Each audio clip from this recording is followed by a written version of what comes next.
শুধুমাত্র 2024 সালের জুলাই আগস্টের গণ অভ্যুত্থানে 1,500-এরও বেশি মানুষ শহীদ হয়েছেন।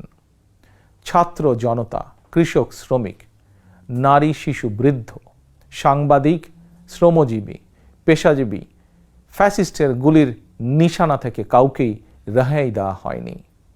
এই অভ্যুত্থানে আহত হয়েছেন কমপক্ষে 30,000 মানুষ।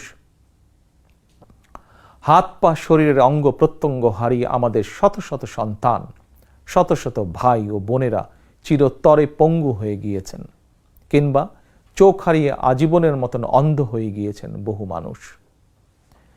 এজন্যই আমি বলি, 1971 সাল ছিল স্বাধীনতা অর্জনের যুদ্ধ, আর 2024 সাল ছিল স্বাধীনতা রক্ষার যুদ্ধ। 1971 সালে শহীদ মুক্তিযোদ্ধাদেরকে বাংলাদেশ ভোলেনি। 24-এর গণ অভ্যুত্থানে শহীদদেরকেও বাংলাদেশ ভুলবে না।